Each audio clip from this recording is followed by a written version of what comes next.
Good evening সবাইকে। আজকে budget হয়েছে, এটা সকলেই জানেন। তো বাজেট কি এবং বাজেটের কিছু আপডেট নিয়ে সংক্ষেপে আমরা কিছুটা আলোচনা করব। তো বাজেট আমরা সাধারণত জানি যে সংসার একটা চালাতে গেলে যে আমাদের আয় এবং ব্যয় যেটা কি করতে হয় সেটাই।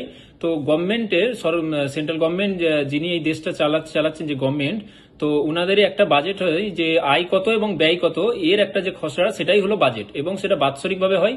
এবং এটা এই 2000 ফিনান্সিয়াল ইয়ার 2024 যেটা কারেন্ট ইয়ার যেটা চলছে, এটার আজকেই বাজেট মাননীয় নির্মলা সীতারামন উনি এটা পেশ করেছেন। তো সেটার কয়েকটা জিনিস নিয়ে আমি বলবো। তো এবছরের বাজেটের টোটাল ভ্যালু হচ্ছে প্রায় 48 লাখ কোটি টাকা, যার মধ্যে ইনফ্রাস্ট্রাকচার এবং অন্যান্য যেসব খাত আছে সেখানেই basically defence, rural development, agriculture, education, IT, social welfare এবং ইনফ্রাস্ট্রাকচারের উপর অনেকটা ছাড় দিয়েছে। এবং ইনফ্রাস্ট্রাকচার এগুলোর উপরে বেশি বেশি করে আরো মানে এক্সপেন্ডিচার করছে, ইনভেস্ট করেছে। তো এগুলোর উপরেও আচ্ছা, যেটা মেজর কিছু চেঞ্জ যেটা হয়েছে কয়েকটা, সেটা হচ্ছে কাস্টম ডিউটি এবং ইনকাম ট্যাক্সের মধ্যে কয়েকটা আসবো। তো কাস্টম ডিউটির মধ্যে আপনাদের শুধু এই করে যে কিছু মেডিসিন আছে ক্যান্সারের উপরে, এবং সেটাতে ওয়েভ হয়েছে, এবং ফিশ ফিডে ওয়েভ হয়েছে, এবং সোলার সেল বা সোলার প্যানেল এবং মিনারেল যেগুলো হয়, যে কপার, আয়রন, হ্যাঁ, এগুলো কমে গেছে, মানে সম্পূর্ণ ওয়েব করে দিয়েছে, যাতে এইসব জিনিসের দাম কিছুটা কমবে, রডের দাম কিছু কমবে বা কপার ইন্ডাস্ট্রিতে দাম কমবে, এবং এছাড়া মোবাইল ফোন বা এবং চার্জারের দামটাও কিছুটা কমবে। তো তাতে কারণ ডিউটিটা 15% হয়েছে, এবং গোল্ড সিলভার এবং যার আকাশ ছোঁয়া দাম, তো গোল্ড সিলভারের দাম কিছুটা কমবে বলে আমরা আশা করি, যাতে কাস্টম ডিউটিটা অনেকটা কমেছে, 6% এবং করেছে গোল্ড সিলভার, এবং আদার যে প্লাটিনাম 6.4% এটা করেছে।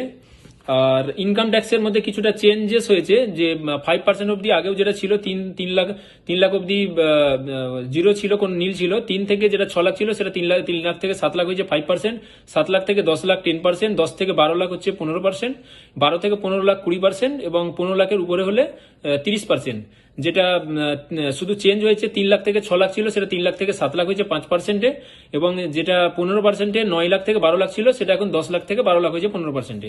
যারা স্যালারি পার্সন আছে তাদের জন্য স্ট্যান্ডার্ড ডিডাকশন কিছু 50,000 ছিল, সেটা এখন বেড়ে 75,000 টাকা হয়েছে, এবং যারা পেনশন পেত, পেনশনের তাদের 15,000 ছিল, সেটা এখন 25,000 হয়েছে।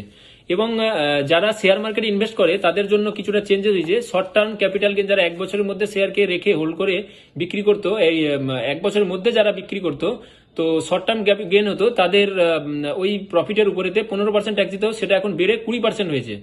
আর যাদের 1 বছরের বেশি রেখে যারা দিত, তো বিক্রি করতো লং টার্ম, যেটার উপর লং টার্ম ক্যাপিটাল গেন ছিল, সেটা 1 লাখ টাকা অব্দি ছাড় ছিল, সেটা এখন 1 লাখ টাকা বেড়ে 1,25,000 টাকা ছাড় করেছে।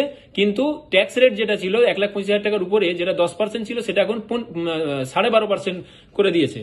আর কিছু যেটা ফরেন কিছু কোম্পানি, যাদের কর্পোরেট ট্যাক্স 40% ছিল, সেটা কিছুটা কমে 35% হয়েছে। এতে করে ফরেন ইনভেস্টমেন্ট কিছুটা বাড়বে বলে আমরা আশা করি।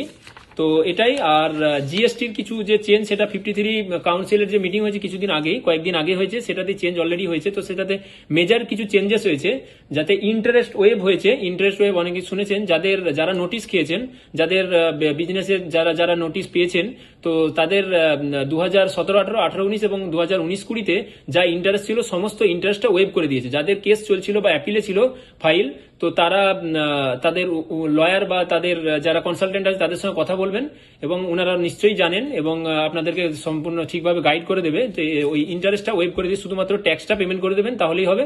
এবং ট্যাক্সটাও এই 2025-এর মার্চের মধ্যে পেমেন্ট করে দেবেন। আর কিছু জিএসটি রেটে কিছু চেঞ্জ হয়েছে, কিছু যেমন প্যাকিং ইন্ডাস্ট্রি সহ কিছুটা কমেছে। তো এক্ষেত্রে প্যাকিং ইন্ডাস্ট্রির কিছুটা ধরেন যেগুলো আছে, সেগুলোতে কিছুটা রেট কমবে বলে মনে করি। তো এগুলোই মোটামুটি বাজেটের খুবই সংক্ষেপে। এর থেকে ডিটেলস এই হলে সেটা জানানো হবে। একটা জিনিস শুধু জানানো হলো না, তো বাজেট নিয়ে কিছুটা বললাম, তো যাতে ইনকাম ট্যাক্সের আজকে প্রায় 23 তারিখ শেষের দিকে, সামনে 2000 ফিনান্সিয়াল ইয়ার 23-24-এর ইনকাম ট্যাক্সে যারা ইন্ডিভিজুয়াল, যাদের নন অডিটেড অ্যাকাউন্টস, তো তাদের জন্য ইনকাম ট্যাক্স ফাইলের লাস্ট ডেট কিন্তু 31শে জুলাই, আর মাত্র 7-8 দিন বাকি আছে। তো যারা এখনো ফাইলিং করেননি, তারা অবশ্যই অ্যাজ সুন অ্যাজ পসিবল তারা ইনকাম ট্যাক্স ফাইল করবেন। এবং তারা তাদের কনসালটেন্ট বা লয়ার যারা দেখে তাদের সঙ্গে আপনারা কথা বলবেন, যারা এখনো ইনকাম ট্যাক্সের ফাইল করেনি তারা করবেন। ধন্যবাদ।